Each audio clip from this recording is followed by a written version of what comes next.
지금 우리는 히브리 저자가 수신자들에게 믿음의 경주를 완주해야 될 것에 대해서 강하게 권면하고 있는 내용을 우리가 보고 있습니다. 믿음의 경주를 완주하기 위해서는 가장 중요한 것이 뭐냐면 믿음의 체력이 길러지는 겁니다. 마라톤 경주에서도 체력이 중요한 것처럼 영적인 믿음의 경주에서도 가장 중요한 것이 뭐냐면 믿음의 체력입니다. 이 체력을 길러야 하기 때문에 하나님께서는 자기의 백성들에게 순교하기까지 이 믿음을 지켜낼 수 있게 하기 위해서 자녀된 우리들을 아비가 자녀를 훈육하는 그런 심정으로 단련하신다라고 하는 사실을 우리가 나누었었습니다.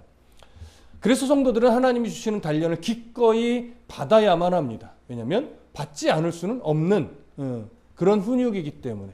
그래서 우리는 예수를 믿는 그 순간 하나님의 단련하심의 그 손길 위에 당연히 놓아지는 건데, 우리가 하나님의 단련을 받기 위해서 믿음으로 하나님 앞에 서고 그 경주를 달려가는 과정 속에서 여러 가지 하나님이 주시는 이런 단련들을 받아낼 때 우리가 열심으로 추구해야 될 것이 있고 우리가 정말 조심하며 경계해야 될 것이 있습니다. 그래서 오늘 본문은 바로 그 두 가지, 믿음의 경주를 달려가는 과정에서 하나님이 주시는 연단을 받아내는 성도들이 열심으로 추구해야 될 것은 무엇이며 아주 조심스럽게 살피며 경계해야 될 것이 무엇인지에 대해서 오늘 본문이 말을 하고 있습니다. 먼저 우리가 읽은 오늘 본문 14절의 내용은 우리 성도들이 열심으로 추구해야 될 것에 대한 내용입니다. 그 부분을 좀 한번 먼저 보시겠습니다. 14절 함께 읽습니다. 시작. 모든 사람과 더불어 화평함과 거룩함을 따르라. 이것이 없이는 아무도 주를 보지 못하리라. 히브리서 저자는 모든 사람과 더불어 화평함과 거룩함을 추구하라고 권면합니다. 먼저 확인해야 될 것은 뭐냐면 이 14절에서 말하고 있는 모든 사람의 범위가 어디까지인가를 한번 생각해 보셔야 됩니다. 기본적으로 모든 사람의 범주는 불신자를 포함하는 모든 사람일 가능성이 있습니다. 또 하나는 교회 공동체 안에 있는 모든 성도들을 의미하는 것으로도 볼 수 있습니다. 보통 바울은 자신의 서신서에서는 모든 사람과 화목하라는 표현을 종종 사용하는데, 이때에는 주로 대상이 누구였냐면 불신자를 포함하는 모든 사람입니다. 그 모든 사람들과의 관계 속에서 성도들은 화목을 이루어내야 된다라고 하는 부분에 초점을 많이 두고 표현을 했었습니다.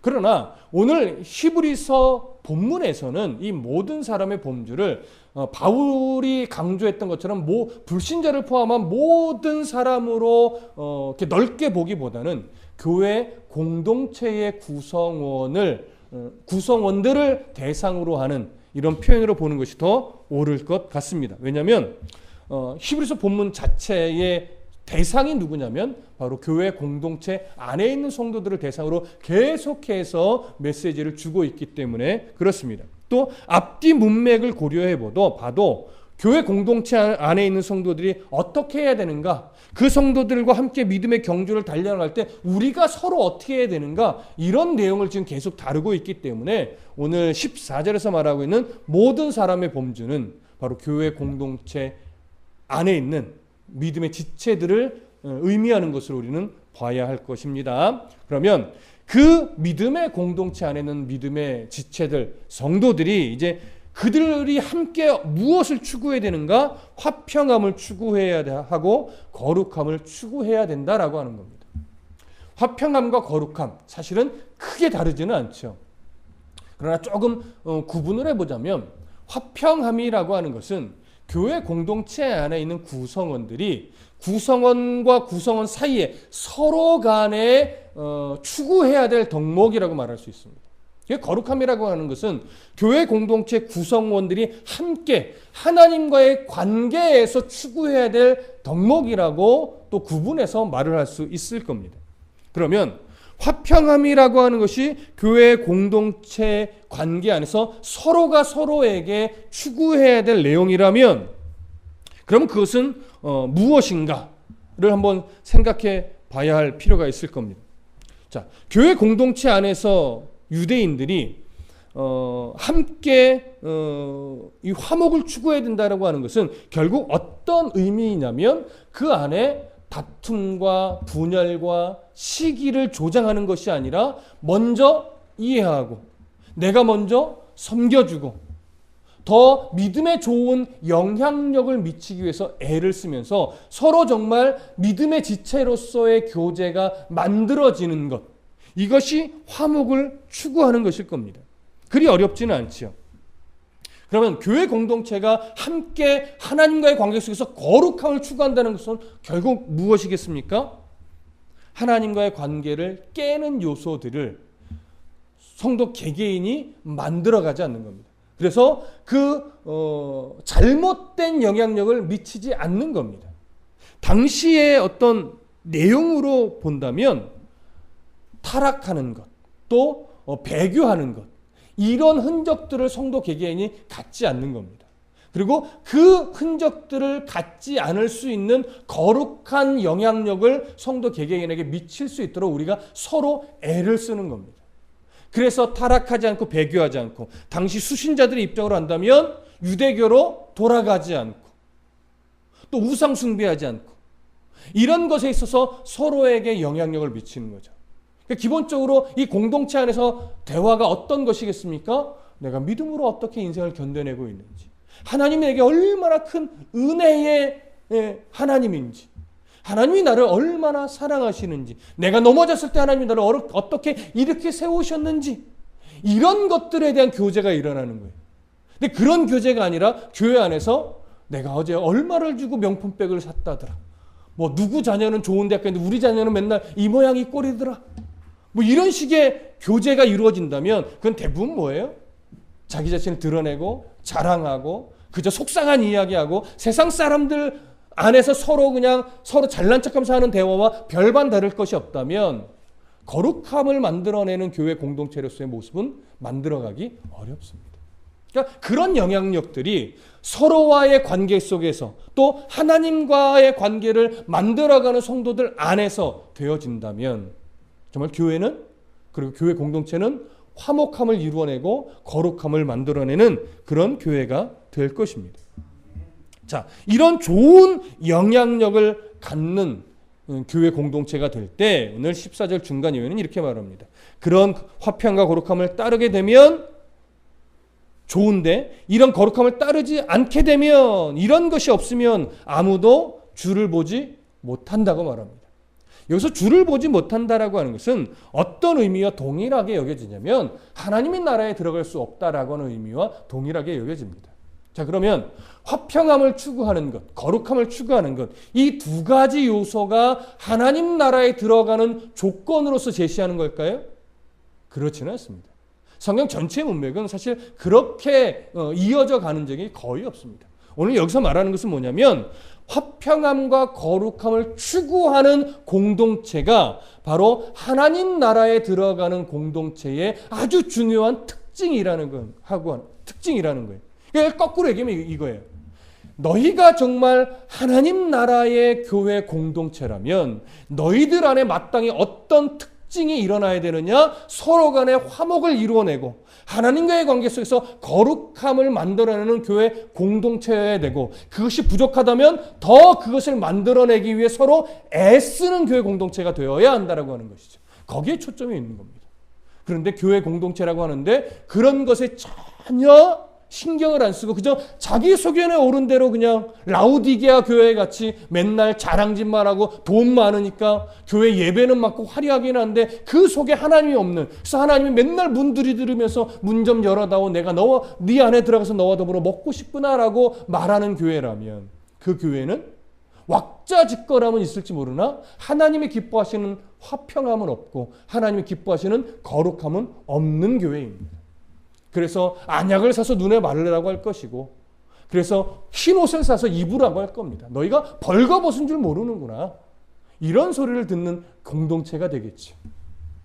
그러지 않기 위해서 정말 믿음의 공동체라면 어느 성도 하나 거룩함에 훼손하지 않도록, 화목을 깨는 일이 없도록 서로 간에 좋은 영향력을 미치는 성도 간의 아름다운 교제가 그 안에서 끈끈하게 이루어져야 한다라고 하는 것이 오늘 14절이 가지고 있는 의미이고, 그런 특징을 가지고 있는 것이 바로 하나님 나라에 들어가는 교회 공동체의 아주 중요한 특징임을 오늘 본문이 말하고 있는 겁니다. 자, 그리고 이제 15절과 16절은 그런 교회 공동체가 정말 그러는 중에 더 조심해야 될 것, 경계해야 될 것, 유심히 살펴야 될 것에 대해서 이야기를 합니다.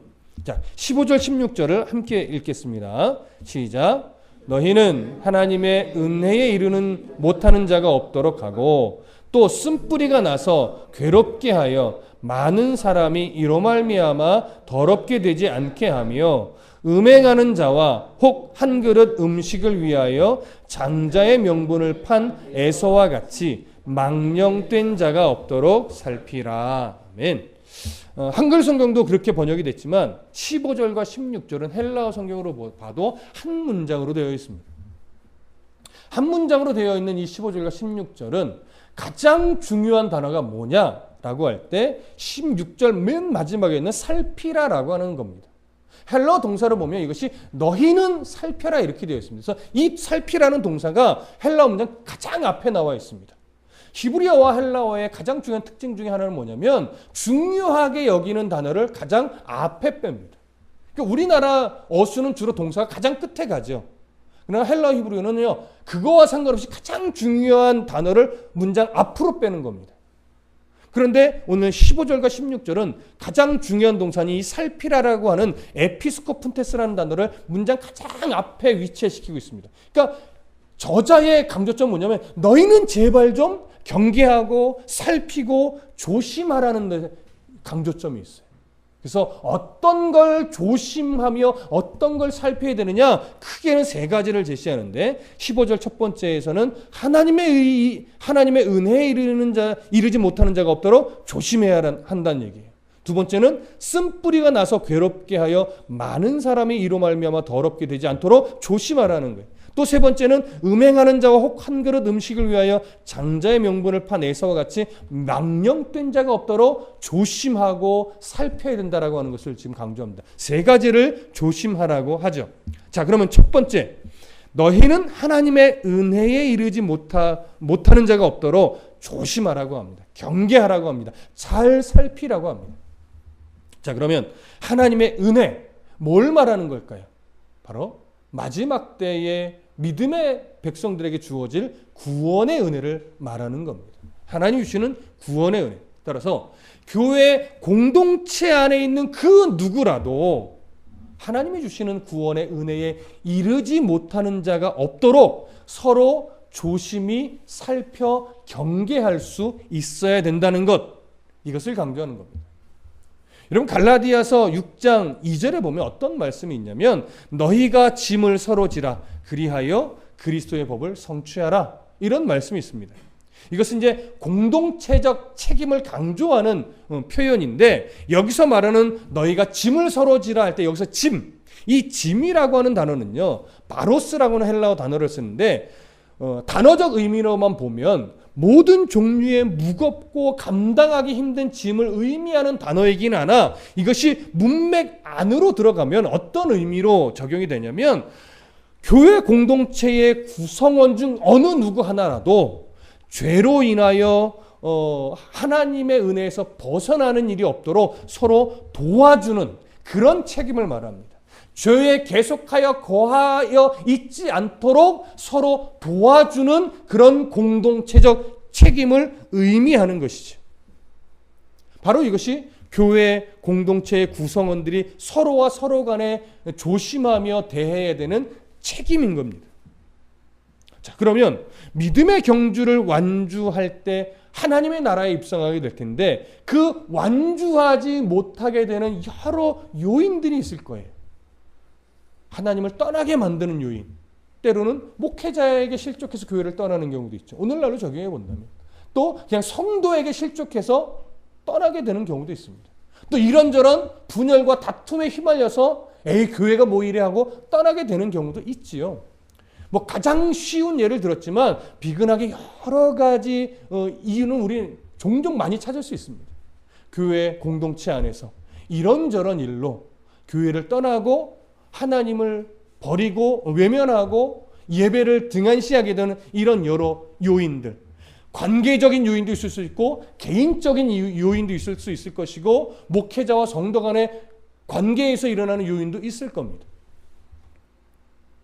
그런데 그런 요인들이 없도록 목회자는 목회자 입장에서 정말 자기 자신을 살펴야 되고 성도는 성도와 성도의 관계 속에서 그런 요인을 내가 만들어내지 않도록 무지하게 조심해야 되고 누군가 그런 아픔과 상처와 위험에 놓여 있다면 그들이 교회를 떠나거나 하나님을 떠나거나 예배자를 떠나지 못하도록 우리가 기도하며 할 수 있는 모든 사람이 할 수 있는 노력들, 하나님께 맡길 건 내어 맡기되 사람이 할 수 있는 노력들은 최선을 다하여 해야 된다라고 하는 것이죠.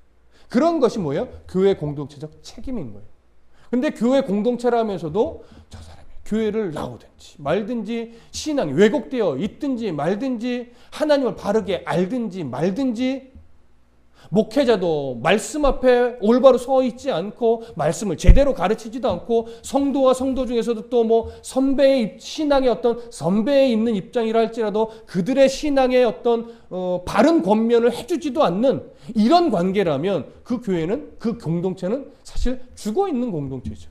목회자도 말씀으로 길을 안내하려는 의지가 별로 없고 그저 성도와 밥 먹는 거에만 집중하고 있고 그저 놀러 가는 거에만 집중하고 있고 외국으로 가면 이민 목회하시는 분들 중에는 좀 너무 지치다 보니까 목회보다는 좀 휴양지에서 좀 유유자적함을 즐기는 목회자들도 은근히 좀 있다고 해요.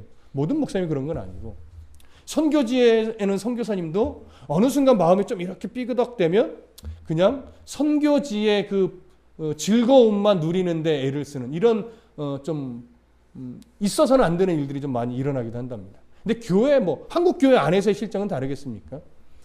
고상한 목회, 좀 열심을 내는 목회가 아니라 그냥 나 편한 목회, 하나님이 기뻐하시고 말씀 중심 이런 것과 상관없이 그냥 나 편한 목회, 그리고 나 편안한 신앙생활 이렇게 가기 시작하면 그 교회 공동체는 사실 하나님이 기뻐하는 화목함과 거룩함을 만들어내는 공동체가 될 수 없는 것이죠. 바로 오늘 히브리서도 이러한 공동체적 책임을 강조하고 있는 겁니다. 하나님의 은혜에 이르지 못하는 자가 없도록 서로가 해야 될 책임들, 역할들, 자기 위치에서의 바른 자세들 이런 것들을 지켜내라고 하는 겁니다. 그럴 때 교회 공동체 안의 모든 성도들은 하나님의 은혜에 이르지 못하는 자가 없게 될 수 있다라고 하는 아주 중요한 권면입니다. 그다음에 두 번째로 제시하는 조심해야 될 것이 뭐냐면 쓴뿌리가 나서 괴롭게 하여 많은 사람이 이로 말미암아 더럽게 되지 않게 하며라고 되어 있습니다. 자, 종종 이 구절은 많이 좀 인용되는 구절이긴 한데 여러분 여기서 말하는 쓴뿌리 뭘까요? 쓴뿌리. 우리가 종종 쓴뿌리라는 표현을 하면 어떻게 이해하는 경우가 많냐면 어린 시절의 상처 아니면 극심한 고통의 기억 때문에 생긴 트라우마 이런 거라고 이해하고 성경의 쓴뿌리를 그렇게 표현하는 경우가 종종 있습니다. 물론 그런 것도 쓴뿌리가 될 수 있겠지요. 그러나 오늘 본문에서 말하고 있는 쓴뿌리는요, 사실은 그런 개인적인 아픔이나 트라우마나 이런 쪽에 포커스가 있다라기보다는 신명기 29장 18절과 19절에 담겨있는 그런 내용에 초점을 더 맞추고 있다라고 봐야 됩니다. 한번 찾아보실까요? 신명기 29장으로 가보겠습니다. 신명기 29장 18절과 19절.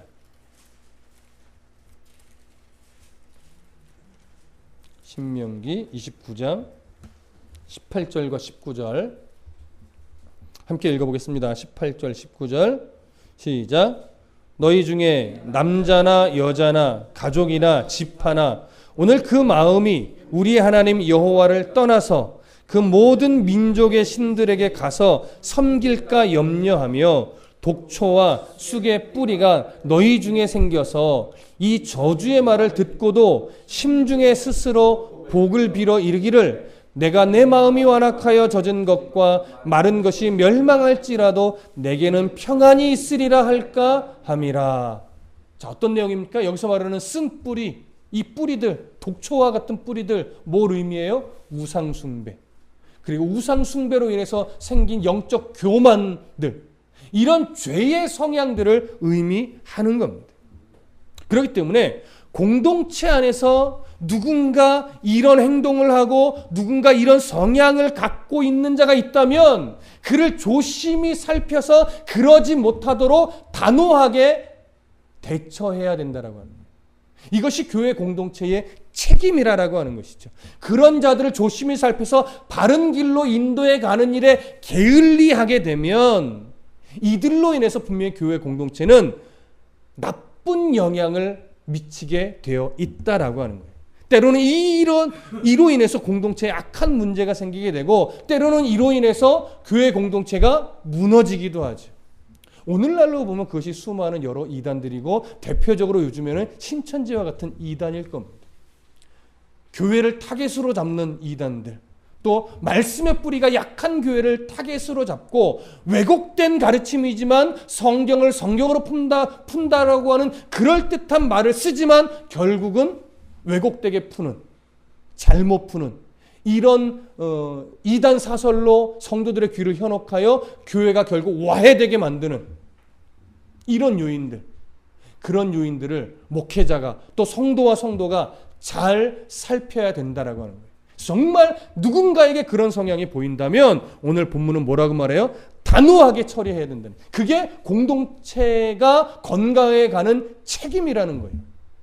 당연히 성도의 연약함에 대해서는 한없이 양보해주고 한없이 기다려줄 수 있는 자세가 필요합니다. 물론 상황에 따라 조금 다르게 대처해야 되겠지만 기본적인 전제는 연약함은 기다려줄 대상입니다. 연약함은 끊임없이 양보해주고 섬겨주고 기도해줄 내용이죠.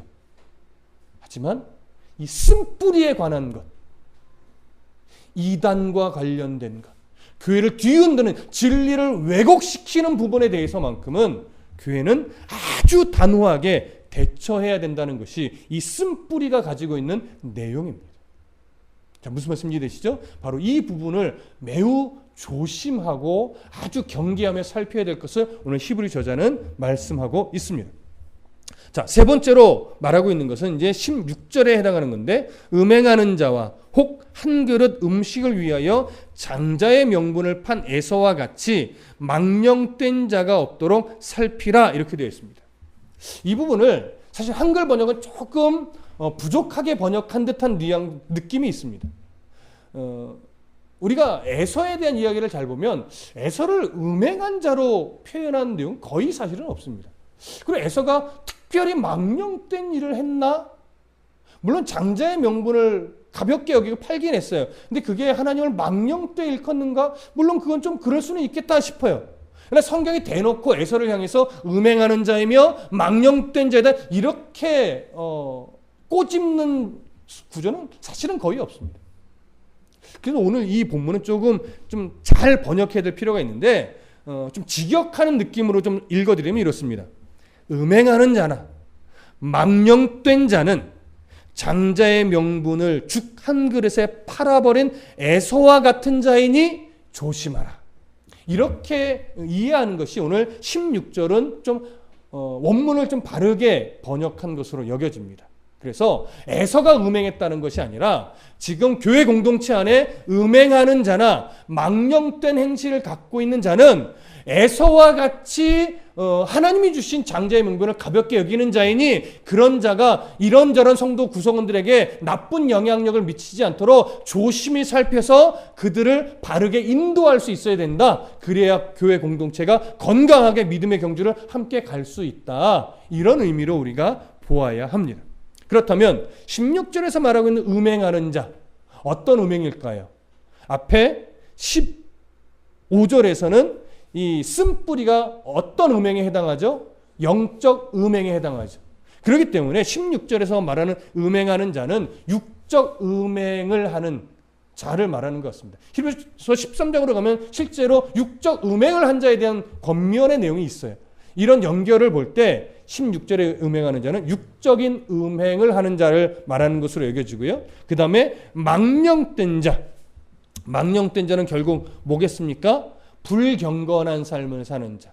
하나님의 가치관이 없이 자기 소견에 오른 대로 성도답지 않게 함부로 살아가는 자. 이런 자를 의미할 겁니다. 근데 이 두 가지 모습을 무엇으로 비유하며 경계시키냐면 장자의 명분을 죽 한 그릇에 팔아버린 에서와 같은 자라고 표현하면서 경계를 하는 겁니다. 자, 어떤 면에서 그러는 거예요? 장자의 명분을 가볍게 여기고 장난하듯이 죽 한 그릇에 그냥 팔아버린 이 행위를 말하는 겁니다.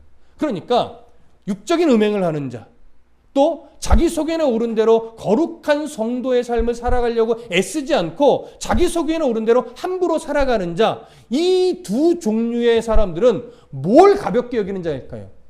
내가 하나님의 자녀라는 이 사실이 얼마나 귀하고 소중하며 잘 지켜가야 되는 모습인지를 가볍게 여기고 함부로 육체를 굴리고 함부로 자기 하나님의 가치를 버리고 살아가는 자들이니 그런 영향을 교회 공동체에 함부로 끼치지 않도록 조심히 경계하여 바르게 가르치고 타이르고 해야 된다라고 하는 것이죠. 그래야 교회 공동체가 하나님의 자녀라는 신분을 가볍게 여기지 않고 소중하게 여기며 잘 지켜가야 된다라고 하는 것에 대한 교훈을 교회 공동체가 다 가질 수 있게 되는 것이죠. 지금 이런 부분들을 오늘 16절이 이야기를 하는 겁니다. 이런 부분들을 경계하지 않으면 결국 교회 공동체는요, 뭐가 깨질까요? 화평이 깨집니다. 교회 공동체는 결국 뭐가 깨질까요? 하나님과 관계 속에서 거룩함이 훼손될 수밖에 없는 겁니다. 이런 부분들이 얼마나 중요한지 지금 히브리 저자는 세 가지로 구분을 해서 너무나 조심하라고, 이걸 잘 살피고 경계하라고 지금 강력하게 권면하고 있는 겁니다. 자, 이제 17절을 함께 읽겠습니다. 시작. 너희가 아는 바와 같이 그가 그 후에 축복을 이어받으려고 눈물을 흘리며 구하되 버림바가 되어 회개할 기회를 얻지 못하였느니라. 17절을 그냥 한글 성경의 뉘앙스로만 보면 마치 에서가 지금 어디 있는 것처럼 여겨져요? 회개할 기회를 얻지 못했다고 하니까 지옥에 있다라고 여겨져요. 그러나 지금 17절은요, 신학적으로 에서가 회개할 기회를 얻지 못하고 천국에 갔냐 지옥에 갔냐 이걸 논하는 구절이 아니에요. 그러니까 지금 이 17절, 특히 뭐 앞에도 마찬가지지만 이건 신학적 권면이 아니라 목회적 권면이라는 걸 이해하셔야 돼요. 목회적 권면. 그러니까 목회자의 심정으로 너무 간절하니까 이런 표현이 나오는 거예요. 지금 에서가 아버지 이삭에게 축복을 받지 못한 것이 어떤 차원의 축복을 받지 못한 거냐면 언약의 후손에게 가야 할 축복을 받지 못한 거예요. 사실은 애초에 뱃속에 있을 때부터 그 복은 누구에게 주기로 하나님이 작정하신 복이에요? 에서가 잘못해서가 아니고요. 본래 야곱에게 하나님이 주기로 이미도 작정한 복이에요. 에서가 어떻게 하든지 간에 그 복은 누구에게 갈 수밖에 없어요? 야곱에게 갈 수밖에 없는 복이었어요. 그런데 그것을 표면적으로는 에서가 장자의 명분을 죽 한 그릇에 팔아버렸고, 또 야곱은 어머니와 작당해서 아버지를 속였고, 그래서 언약의 복을 이삭이 영적으로 어두워져서 하나님의 뜻을 기억 못하고 에서에게 빌어주려다가 이런 좋지 않은 방법이었지만 하나님은 그런 과정들을 통해서라도 결국 하나님이 작정하신 대로 누구에게 그 복이 흘러갔어요? 야곱에게 흘러간 거예요. 그러고 나서 나중에 이삭에게 내게도 남은 복을 좀 빌어주십시오라고 울며 부탁을 해도 이삭은 그때 깨달은 거죠. 하나님이 이런 어리석음을 통해서도 결국 하나님 자신의 뜻대로 야곱에게 이 언약적 후손에 가야 될 복을 가게 만드셨구나. 이걸 깨닫고 나니까 에서에게 빌어줄 복이 있어요, 없어요? 없어요. 사실은 이 부분은 에서의 잘못과는 크게 상관이 없습니다. 그래서 이것을 신학적으로 보시거나 교리적으로 보시려고 하면 안 돼요. 그러면 뭔가 충돌이 생깁니다. 이건 목회적 권면으로서 어떤 상황을 말하는 거냐면, 봐라, 장자의 명분을 가볍게 여기고 팔아버렸더니 결국은 복을 받지 못했고 나중에 울며 불며 복 달라고 구해봤자 야곱은 에서는 받지 못했다라고 하는 하나의 그냥 요 그림을 오늘 여기에 적용한 것뿐이에요. 그러니까 어떻게 적용이 되냐면 당시 수신자들의 상황으로 가보면 너희들이 지금 유대인들의 핍박을 견디어내지 못하고 그들의 강력한 회유로 인해서 결국 기독교 공동체를 떠나 유대교로 돌아가 버린다면 예수님이 곧 오실 텐데, 그때는 이제 임박한 재림설을 가지고 있을 때니까 예수님이 곧 오실 텐데, 예수님이 오실 때 너희가 유대교로 돌아간 상태로 그대로 있으면 회개할 기회를 얻어요, 못 얻어요? 못 얻는 거예요. 그러니까 그냥 표면적으로만 보면. 그러니 그러한 일이 일어나지 않도록 조심하라 이거예요. 가지 말라 이거예요. 그런 목회적 경고를 주기 위해서 오늘 에서의 이야기를 들어서 파라 에서는 축복을 받지 못하지 않았느냐, 이걸 회개할 기회를 얻지 못했다라고 표현한 것이지, 이걸 갖고 에서가 천국에 있느냐 지옥에 갔느냐, 지옥에 있는 게 분명하다, 왜냐 여기서 회개할 기회를 얻지 못했다고 하지 않았느냐, 이렇게 말하면 사실은 좀 넌센스가 되는 거예요. 무슨 말씀 이해되시죠? 그러면 에서가 천국에 있을까요, 지옥에 있을까요? 알 수 없습니다. 그럼 가봐야 아는 거예요. 무슨 말씀 이해되시죠? 이런 것을 근거로 하여 에서가 지옥에 있다라고 하는 것은 목회적 서신과 교리적 서신이나 이런 것을 구분을 못하는 거예요.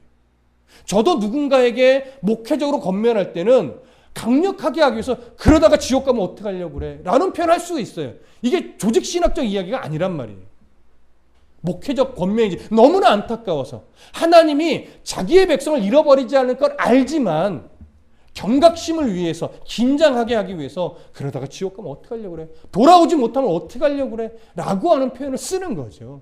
그러니까 지금 이런 표현은 결국 뭘 보냐면 히브리서 저자가 이 수신자들을 향해서 얼마나 안타까워하고 있는지, 이걸 우리가 느낄 수 있는 겁니다. 자, 그러니 오늘 우리도 교회 공동체를 오늘 히브리 저자의 안타까운 마음처럼 교회 공동체를 화목하게 또 거룩하게 지켜내기 위해서는 오늘 히브리 저자가 권면하는 이 내용들을 서로가, 목회자는 목회자의 입장에서, 성도는 성도의 입장에서 잘 새겨서 그저 내 어떤 혈기대로, 내 욕심대로, 내 속인에 오른 대로 함부로 교회 안에서 행동하거나 교회 밖에서 함부로 그냥 살아가는 것이 아니라, 나는 하나님의 거룩한 백성이며 하나님의 자녀이지 라고 하는 인식을 늘 갖고, 하나님이 지금도 나를 자녀로서 바라보고 계시는데 내가 지금 이 순간 어떻게 말해야 될까? 내가 지금 이 순간 어떻게 표정을 지어야 될까? 내가 이 순간 어떻게 행동해야 될까를 끊임없이 생각하고 고민하며 묻고, 그러면서 참으로 조심스럽게 말 한마디를 하고, 참으로 조심스럽게 행동 하나를 하고, 참으로 조심스럽게 한 걸음 한 걸음을 내딛는 삶을 교회 안에서 훈련하고 교회 밖에서 실력 발휘를 해내는 이런 성도가 되어야 한다고 하는 겁니다. 교회가 점차 커지더라도, 교회가 성도가 많아진다 할지라도 이것을 잃어버리지 않기 위해서 노력해야 되는 거예요. 만약에 이것을 놓칠 만큼 성도가 늘어간다면 어떻게 하는 것이 가장 좋은 방법일까요? 또 하나의 교회로 분립시키는 게 제가 볼 때는 가장 좋은 방법이라고 생각합니다. 내가 그런 공동체로 너무나 많아져서 그런 거룩함과 화목함을 이루는 공동체로 만들어가기가 버거운데, 성도 많은 게 좋아서 내 소견에 오른 대로 붙잡아서 덩치만 키운다면 그건 바로 이러한 히브리서 저자의 교훈을 가볍게 여기는 거예요. 바로 그런 목회가 무엇과 같은지 아십니까? 장자의 명분을 판 에서와 같은 그런 자가, 그런 목회자가 되는 겁니다. 무슨 말씀 이해되시죠?